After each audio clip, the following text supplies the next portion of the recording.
হালাল অবস্থায় আছি। এই যে একই সফর, কিন্তু মাঝখানে আমি এহরাম বাঁধলাম, দুই এহরামে, এক এহরামে ওমরা, এক এহরামে হজ, সফর একটা, এটার নাম হজের তামাত্তু। এটি আমাদের দেশে আমরা বেশি করেন। হজে ওমরা করার পর হালাল হয়ে গেলেন, 8 তারিখ ইয়ামে তারবিয়ার দিন এহরামে যে আবার ওমরার জন্য এহরাম পেতেছেন, সেইভাবে হজের নিয়তে এহরাম পরিধান করে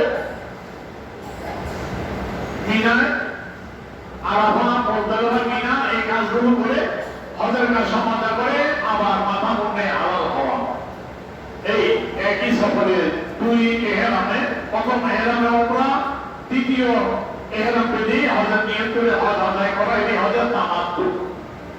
এখন আল্লাহ রাসূল বলছে তোমরা হজের সাথে তোমরা করো, ওমরা হজ একসাথে করো, একই সফরে করো, এটি হয় তামাত্তু না হয় কেরাত।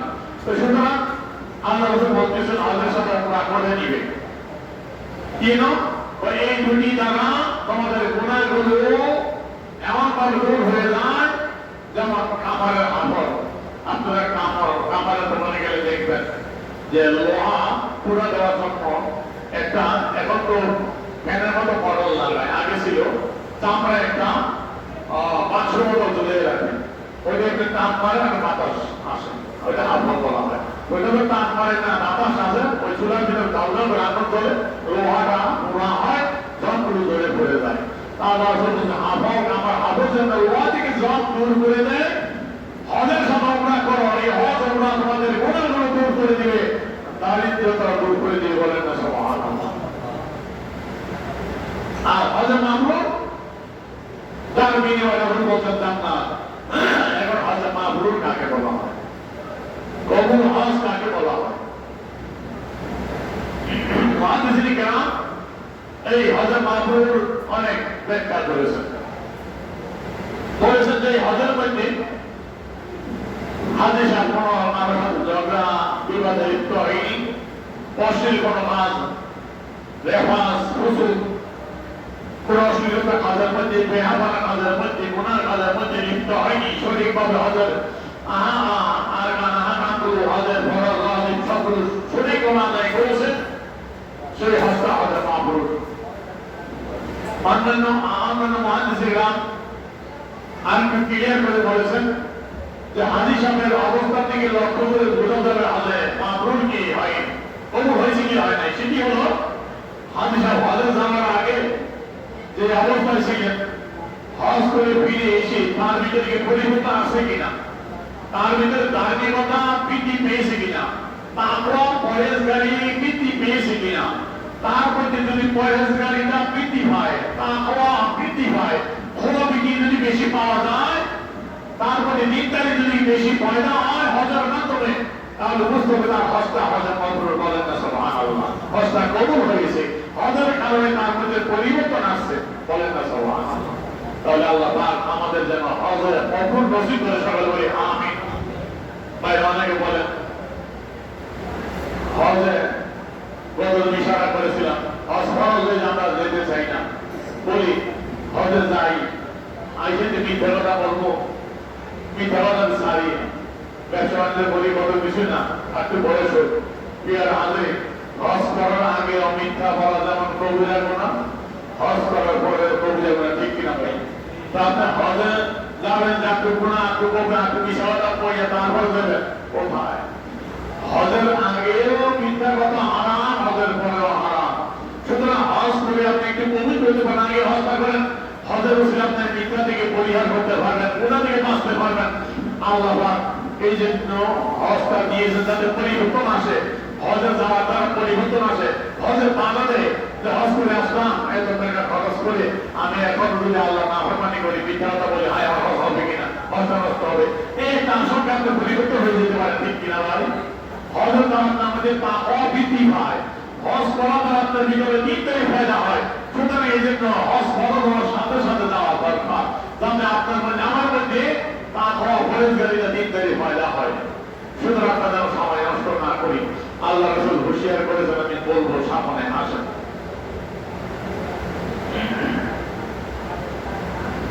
হযরত আমর ইবনে আস রাদিয়াল্লাহু তাআলা থেকে বর্ণিত, তিনি বলেন আতাতুন নবী সাল্লাল্লাহু আলাইহি ওয়াসাল্লাম, আমি একদা রাসূল মুহাম্মদ সাল্লাল্লাহু আলাইহি ওয়াসাল্লামের দরবারে আসলাম। ফাকুলতু উসদিয়া মা'আনাকা, আমি সব আল্লাহ রাসূল বললাম, আল্লাহর হাবিব, আপনার ডাইন হাত মোবারক একটু বৃদ্ধি করে দেন, প্রশস্ত করে দেন। উসদিয়া মা'আনাকা, আপনার ডাইন হাত মোবারক একটু বাড়িয়ে দেন, প্রশস্ত করে দেন। কেন? লিউবাইয়াকা, আমি আপনার হাতে হাত রেখে বয়াত গ্রহণ করে বলেন না সুবহানাল্লাহ। এখন বয়াতের কথা শুনলেই কত মানুষের মাথা গরম হয়ে যায়। পীর বয়াত আবার শুরুর দিকে পীর মুরিদি বয়াত, এটা শিরিক, হারাম, নাজায়েজ, জাহিলিয়া যুগের হিন্দুত্ব থেকে আসছে কত ধরনের ফতুয়াবাজি হয়। কালকে আমার কাছে সোনারগাঁও থেকে একজন আসলেন, ইমাম সাহেব মসজিদে ফতুয়া দিচ্ছেন। আগে পনাজত নিচে নামাজের পরে, এখন পনাজত ছেড়ে দিলে পনাজত করে নামাজের পরে না যায়। আল্লাহর কাছে দোয়া করো, নামাজ পড়ে পনাজত বাদ দিয়েছে। মিলাদ করতে আগে এইবার মহল্লায় চলছে চরম বিশৃঙ্খলা। আসলে হুজুর কি করবো, আপনাকে যেতে হবে, মৌলভী সাহেবের সাথে বসতে হবে। বললাম মৌলভী সাহেবের সাথে বসবো, ইমাম মতি, এটা কেমন চাকরি? ইমাম মহল্লায় বিশৃঙ্খলা সৃষ্টি করছে, ইমাম আগে মনোনয়ন করছে, এখন মনোনয়ন ছেড়ে দিয়েছে। আপনারা কি মনোনয়ন করেন না, কি করবেন না? ওসুলে যদি করেন, ইমাম সাহেব করবে, ইমাম সাহেব দরকার দিবা পাই করে দেবে, শেষ। ইমাম সাহেব চাকরি এমন চাকরি না, তাহলে একবার ইসেই করে দিয়েছেন সার্কি, কারণ সরকারি চাকরিও না, তাহলে সরকারি পর্যায়ে তাকে নিয়োগ দেওয়া যাবে না, ওপরে নিয়োগ দিয়েছেন। এখন সে উল্টা কথা করছে, ইমাম মহল্লা বিশৃঙ্খলা ইমাম বাদ দিয়ে দেন। ওদের একটু চাই ব্যাপারে একটু কথাবার্তা বলে আমি তো লিখিত নিয়ে আসা হবে। মৌলবী কি মাযহাব মানে কি মানা না, সে হানাফি শাফি মানে হবে, কোন মাযহাব অনুসরণ করেন না মাযহাবি, আমি ক্লিয়ার করো। মৌলবী কি বলতে পারে লিখে নিয়ে আসো, তারপরে দেখা যাবে। এই বিভিন্ন ফতুয়াবাজি মহল্লাগুলো নষ্ট করছে কিছু কিছু মৌলবী। আল্লাহ পাকে ফেতনা ফাসাদ থেকে হেফাজত করে সকলে বলি আমিন। পীর মুরিদ বয়ানের কথা শুনলে মাথা খারাপ হয়, পীর সময় থেকে আবার পীরের কি দরকার? আর তোমার মাথা খারাপ হয়েছে গেলে তুই পীরের কাছে না যা, যে বেড়ার কাজ কে আমার দরকার, আল্লাহ বলি দরকার সে যায়। গৌসবা ছিল কি ছিল না? গৌসে ফাগের গৌসিয়তের জানতা সারা পৃথিবী চলছে কি চলছে না? গৌসে ফাগের ওরা আমরা পৃথিবীতে আছে কি নাই?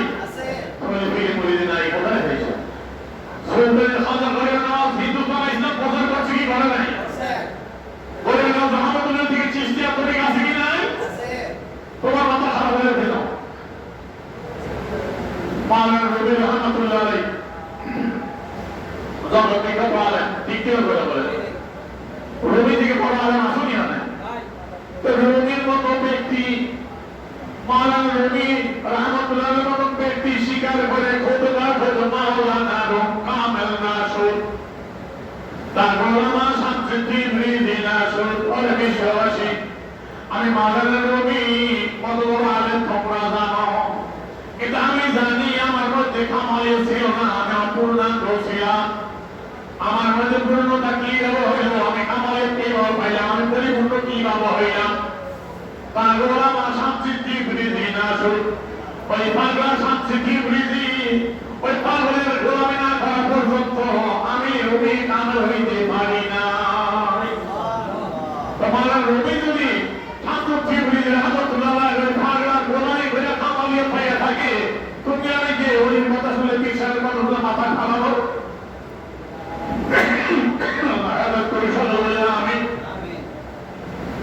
তাহলে আমর নাস রাদিয়াল্লাহু তাআলা ইয়া রাসূলুল্লাহ, আপনার ডান হাত মোবারককে বাড়াইয়া দেন। কেন? আমি আপনার হাতে হাত রেখে বয়ান গ্রহণ করবো আপনার নিকট। আল্লাহ রাসূল হাতটা বাড়াইয়া দিলেন। আমর নাস রাদিয়াল্লাহু তাআলা বলেন, আমি হাতটা গুটিয়ে নিয়ে আসলাম। আল্লাহ রাসূল বলে, ইয়া আমার মালাকা, আমর নাস ব্যাপার কি, তোমার কি হইল? তুমি বললে আমার হাত দিয়ে পরিশুদ্ধ করার জন্য, তুমি আমার হাতে হাত রেখে বয়ান গ্রহণ করবা। গেল ব্যাপার কি? ইয়া রাসূলুল্লাহ উরিদু আন আশতারিক, আমি চাই একটা শর্ত দিব, আমি শর্ত দিয়ে আপনার হাতে বয়াত হইতে চাই। আল্লাহ নবী বলেন, ও আমার নাস বলো, মাযা তাশতারিক, তুমি কি শর্ত দিতে চাও বলো। কি? আমার টাকা দরকার, বাড়ি দরকার, আমি মামলা জড়িত, মামলার খালাস হইতে চাই। ভাই এই নিয়তে আল্লাহর ওলির দরবারে যায় না। আল্লাহর ওলির দরবারে যাবেন আল্লাহকে পাওয়ার জন্য, ঠিক না? ধরে বলেন আপনার দুনিয়াবি মুসিবতে আছেন, বিভিন্ন মুসিবত থাকবেন, আপনার মুসিবত দূরীভূত হবে পীরের মুর্শিদের দোয়ার বরকতে, ঠিক কিনা? অবশ্যই পীরের মুর্শিদ দোয়া চাইবেন, অবশ্যই। আমি আজকে আমার পীরের মুর্শিদের দরবারে দোয়া দরখাস্ত করেছি, আমি বলবো আমার ছেলে খুব অসুস্থ, টাইফয়েডে আক্রান্ত, পরে 2 সপ্তাহ যাবত। আজকে আমি জুমার যাতে দোয়া করা হয়, আমার পীরের মুর্শিদ দরবারে জুমার পরে ঘন্টা খাজা করে দোয়া করা হয়, সেখানে সকাল 11টার দিকে ফোন করে আমি দোয়া দরখাস্ত করেছি। আপনি দোয়া চাবেন, অবশ্যই চাবেন, কিন্তু এইটা মকসুদ নয়, ওই উদ্দেশ্যে পীরের মুর্শিদের কাছে যাবেন না। যাবেন হলো নিজের তাজকিয়া নফস, নিজে পরিশুদ্ধ হওয়ার জন্য, আমাকে ভাবার জন্য, ওইটা বাকি এমনি হয়ে যাবে, ঠিক কিনা? ধরে বলে তাই এখন আমার নাস রাদিয়াল্লাহু তাআলা বলে, ইয়া রাসূলুল্লাহ আমি একটা শর্ত দিতে চাই। তো কি শর্ত দিবা বলো? কইল, আল্লাহ রাসূল আমার জীবনের গুনাহগুলো মাফ হবে কিনা, আমার গুনাহগুলো যেন মাফ হয়ে যায়, এই জন্য আমি শর্ত দিব। বলেন না সুবহানাল্লাহ। দেখেন সাহাবায়ে কেরাম গুনাহ মাফ, গুনাহকে কত ভয় করতেন, আর আমরা গুনার মধ্যে কত লিপ্ত, গুনাহকে বড় করি না। এই যে বড়, এই যে করোনা সারা বিশ্ব কাঁপায় গেল, এখন আর করোনার ঢেউ শেষ হয় নাই, কিন্তু করোনা যেই সারা বিশ্ব কাঁপায় গেল, কোথায় মানুষের তো বোধ আছে কি নাই? ইসরায়েল যেভাবে ফিলিস্তিনের শিশুদেরকে নিয়ে ভাবে শহীদ করে দিচ্ছে, এটি মানুষের কাতারে ভরে, এটি মানুষ সারা থেকে আবার ঠিক আমেরিকা সারা বিশ্বব্যাপী তুমি গণতন্ত্রের কথা বলো, কত শত উপদেশ দাও, কোথায় এখানে কেন বন্ধ হয়ে তুমি ইসরায়েলকে সাবক দিয়ে যাচ্ছ, অস্ত্র দিচ্ছ, তুমি কোথায় মানবতার কথা বলো? সুতরাং বিশ্বব্যাপী আল্লাহর গজব আসবে না কেন? একের পরে গজব আসছে। ডেঙ্গু আমাদের দেশে কাঁপাচ্ছে, ডেঙ্গু জ্বর, ডেঙ্গু এগুলো আগে ছিল না। এই যে তাপমাত্রা আমাদের দেশে, এই তাপমাত্রা, এই যে স্ট্রোক করে গরমে স্ট্রোক করে এই পর্যন্ত কোনো ব্যক্তি মারা যায় নাই, এইবারে প্রথম অনেক লোক মারা গেল। গতকালে কৃষক জমিতে গিয়ে মারা গেছে। এই যে গরমে স্ট্রোক করে যাচ্ছে, এমন গরম তাপমাত্রা ইতিপূর্বে দেখা গেছে। আল্লাহর গজব এগুলো আসতে বৃষ্টি বন্ধ হয়ে গেছে।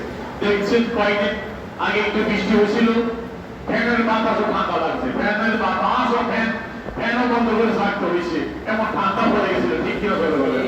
আর এখন ফ্যানের তলে বসলেও নাম করে টক্ত ভয়া।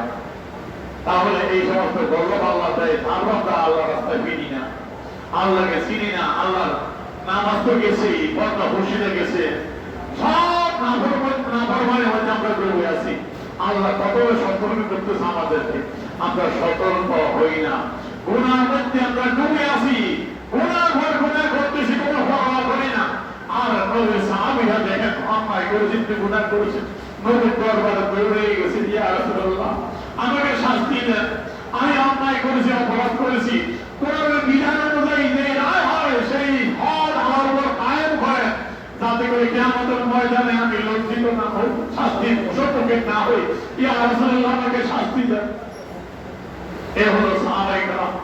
আল্লাহ রাসূলকে জিজ্ঞাসা করলেন না, নামাজ অর্থ হয়ে গেল, নামাজ পড়লেন, জামাত শেষ, নবী কিছু বলে না, নামাজ শেষে সবাই আবার দাঁড়িয়ে যায়, ইয়া রাসূলুল্লাহ আমি অন্যায় করেছি, গুনাহ করেছি, আমাকে শাস্তি দেন ইয়া রাসূলুল্লাহ। রাসূল বললেন, ও আমার সাহাবী তুমি কি আমার সাথে নামাজ পড়ো নাই? ইয়া রাসূলুল্লাহ বলেছি। যাও আমার সাথে নামাজ পড়ার কারণে তোমাকে মাফ করে দিয়েছে। বলেন না সুবহানাল্লাহ। গুনাহ মাফের জন্য সাহাবায়ে কেরাম কত চেষ্টা করেছেন, নবীর কাছে একটু বয়াত করার জন্য, ইয়া রাসূলুল্লাহ সব টাকা পয়সা পারি গাড়ি না, আমার গুনাহগুলো মাফ হতে হবে ইয়া রাসূলুল্লাহ। রাসূল সান্ত্বনা দিয়ে বলে, ও আমাদের কাজ তুমি কি জানো না? তুমি কি জানো আমার ইসলাম ইসলাম গ্রহণ করার দ্বারা তার পরিবেশ সমস্ত গুনাহ মাফ হয়ে যায়, বলেন না সুবহানাল্লাহ। হিজরত তারা তাহানা মা খানা খাতরাহা, হিজরত করলে হিজরত তারা মাফ পেয়েছে, সমস্ত গুনাহ আল্লাহ মাফ করে দেয়। হজের কথা আল্লাহ নবী বললেন, ইয়াদ মা খানা খাতরা, হজ করলেও হজের দ্বারা পিছনের সমস্ত গুনাহ আল্লাহ মাফ করে দেয়, বলেন না সুবহানাল্লাহ। আল্লাহ সুসংবাদ, আল্লাহ নবী তাহলে সুসংবাদ দিলেন গুনাহ মাফ হয়। আমরা শয়তানের ধোঁকা করে গুনাহ করতে পারি, স্বাভাবিক, শয়তান আমাদের পিছনে লাগা, কিন্তু গুনার মধ্যে যেন আমরা লিপ্ত হয়ে না থাকি। হঠাৎ গুনাহ হয়ে গেছে, অপরাধ করে ফেলছি, সাথে সাথে একটু তওবা করেন, আল্লাহর কাছে লজ্জিত হন, ফিরে আসেন, আল্লাহ খুশি হয়ে যায়, গুনাহ মাফ করে দেয়। সুতরাং আমরা যেন গুনার মধ্যে লিপ্ত হয়ে না পড়ি, আল্লাহ যেন আমাদের হেফাজত করে, সকল বলি আমিন।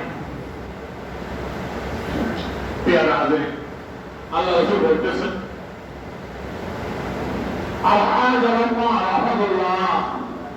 হাদিস বর্ণনাকারী এ আল্লাহর প্রতিনিধি, এই দাওয়াহু আযাবাহু, যখন তিনি হাদিস বর্ণনাকারী আল্লাহকে নাম দিয়ে আল্লাহ তাদের তাকে সাড়া দেন।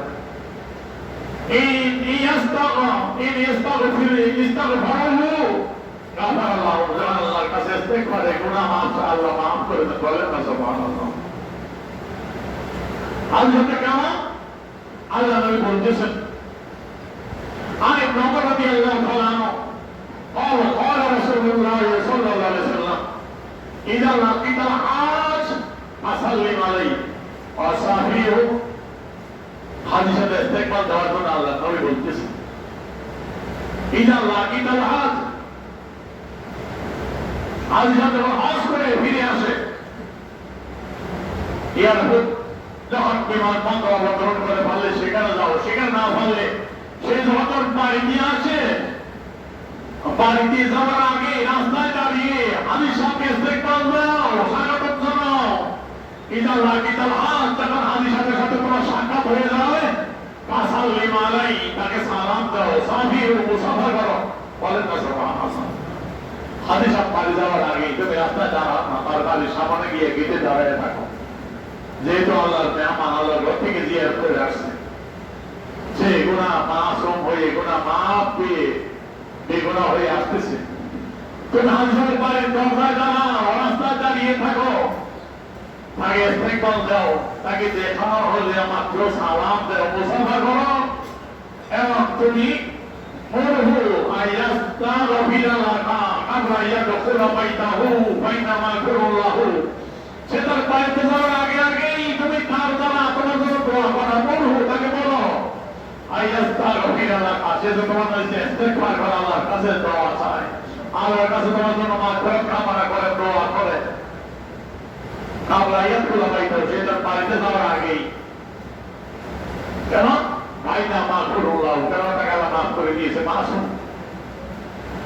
সুতরাং একজন নিষ্পাপ আল্লাহর বান্দা হাদিস হজ করে আসছে, এই এখন বাড়ি যাবে, বাড়ি যাওয়ার আগেই তুমি তার বেডের সামনে দাঁড়িয়ে থাকো, তাকে স্বাগতম জানানোর জন্য। আসা মাত্র সালাম কালাম করে, মুসাফা করে তুমি বলো, ভাই আমার জন্য একটু দোয়া করেন, আল্লাহ যেন আমার গুনাহগুলো মাফ করে দেয়, আমিও যেন আল্লাহর ঘরে যেতে পারি। হাদিস তাকে দোয়া করা, বলেন না সুবহানাল্লাহ। আল্লাহ রাসূলের শিক্ষা ঠিক করে ধরে বলেন, বলে হাদিস সাহেবের কাছে দোয়া চাওয়ার জন্য আল্লাহ নবী শিক্ষা দিয়েছেন, ঠিক কিনা ধরে বলেন। কেন? হাদিস আল্লাহর কবুল বান্দা, আল্লাহ তাকে কবুল করেছে, গুনাহ মাফ হয়েছে, ঠিক কিনা? গুনাহ মাফ হয়ে সত্যবারে আসতেছে, সে হজ করে আসলো, হাদিস সাহেব সমানে দেখতে আল্লাহর প্রিয়, ঠিক কিনা ধরে বলেন। আল্লাহর প্রিয় বান্দা হাদিস সাহেব, এই জন্য বলছে তাকে সালাম খারাপ দিয়ে বাড়ি যাওয়ার আগেই মুসাফা করে বলো, আমাদের একটু দোয়া করেন, আল্লাহ আমার গুনাহগুলো মাফ করে দেয়, আর আমার মকসুদ থাকে সেই জন্য দোয়া চাও। কেন? সে আল্লাহর প্রিয় বান্দা, ঠিক কিনা? তাহলে আল্লাহর ওলিরা আল্লাহর কি প্রিয় বান্দা না আল্লাহর দুশমন? কি বলেন? ওলি কারে আল্লাহর বন্ধু না? তা আল্লাহর বন্ধু যিনি, তা আল্লাহর ওলির কাছে দোয়া চাইলে কি হারাম শিরক হয়নি? তা আল্লাহর নবী বলে হাদিস সাহেবের কাছে দোয়া চাও, তা হাদিস সাহেবের কাছে যদি দোয়া চাওয়া যায়, আল্লাহর ওলির কাছে দোয়া চাওয়া যাবে কি যাবে না? তো ওলির কাছে দোয়া চাইলে গেছি কোন দিকে যাইতেন? শিক্ষা নেন, হাদিস সাহেবের কাছে দোয়া চাওয়ার জন্য আল্লাহ নবী বলতেছে, এই লক্ষ্যই কারণ কি? হাদিস সাহেব আল্লাহর প্রিয় বান্দা, ঠিক কিনা? আল্লাহ তাকে মাফ করে দিয়েছে, সে হজ করে আসলো, তার যাওয়ার আগে তার তাদেরকে দোয়া করা উচিত। তাহলে আল্লাহ প্রিয় বান্দার দ্বারা দোয়া করানো নবী সুন্নাত ঠিক কিনা? তাআলা বলি আল্লাহর প্রিয় বান্দা ঠিক কিনা? আল্লাহর বলি আল্লাহর প্রিয় বান্দা, আল্লাহর প্রিয় পাত্র, আল্লাহর বন্ধু। সুতরাং বিপদের মন করলে মুসিবতে পড়লে আল্লাহর ওলির দ্বারা দোয়া করাও ঠিক কিনা? এটাও নবী সুন্নাত ঠিক কিনা? এই হাদিস তাই বলে। সুতরাং আল্লাহর ওলিদের দ্বারা দোয়া করানো বৈধ। হাদিসের সম্মান দেখেন। আসলে এই হাদিসের পর আজকে মনে কি থাকতো, যে কথা বলছিলাম হজ না করলে কি আল্লাহ নবী বলতেছেন,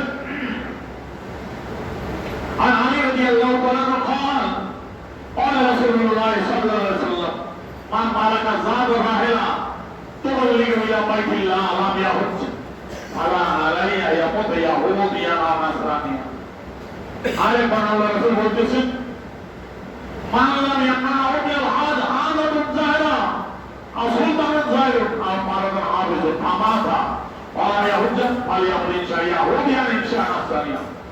আল্লাহ নবী বলতেছেন, যার উপর হজ ফরজ হয়ে গেল, হজে যাওয়ার কোনো বাধা নাই, তার আর্থিক ক্ষমতা আছে, শারীরিক ক্ষমতা আছে, শরীর সুস্থ, হজে যাওয়ার মতো চলাফেরার মতো ক্ষমতা, মালিক ক্ষমতা আছে, যেটা প্রথম দিন বলছিলাম হজ করতে পারার অর্থ দরকার।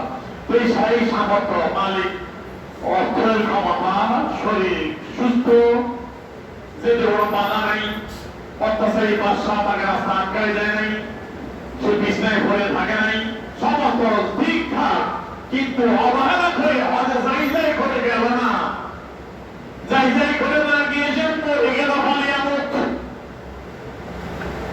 আল্লাহ বলতেছে, সে এই যে মরার অবস্থায় হজ না করে যাচ্ছে, ইনশা ইয়াহুদিয়া ইনশা নাসরানিয়া, চাই সে ইহুদি মারা যাক, নাসারায় মারা যাক, আল্লাহর কিছু যায় আসে না, বলে নাউযুবিল্লাহ। কত বড় কথা! আল্লাহ রাসূল বলতেছেন যে হজের ফরজ হওয়ার পর সুস্থ, অর্থ আছে, সব আছে, অবহেলা করে গেল না, ওই শুরু যা বলছিলাম, পাইয়া বিয়া দিয়ে লই, এইটা করে লই, ওইটা করে লই, এমনি এমন করতে করতে বিছানায় শেষ। আল্লাহ বলতেছে, এখন যাও খবরে, তুমি খবরে যাও, কি হয়ে যাও, ওই ইহুদে যাও বা নাসারায় যাও, আল্লাহ নবী কিছু যায় আসে না। অর্থাৎ তুমি বেঈমান হয়ে মরার আশঙ্কা করে নাউযুবিল্লাহ। আল্লাহ হেফাজত করুক। সুতরাং হজ ফরজ হওয়ার সাথে সাথে অবহেলা না করে যেন আমরা হজ করতে পারি, আল্লাহ তাআলা সেই তৌফিক দেন। সবাই বলি আমিন। বাকি আছে ইনশাআল্লাহ আগামী সময়। আল্লাহ পাক আমাদের সকলকে সুস্থ রাখুন এবং আমাদের হাজী সাহেব, আমরা আত্মীয় স্বজন, দেশবাসী যারা হজে যাচ্ছে, তারা সহি সালামতে নিরাপদে যেন হজ করতে পারে, আমাদের জন্য, আমাদের দেশের জন্য দোয়া করতে, আল্লাহ তাআলা সেই তৌফিক দান করেন। সকলে বলি আমিন।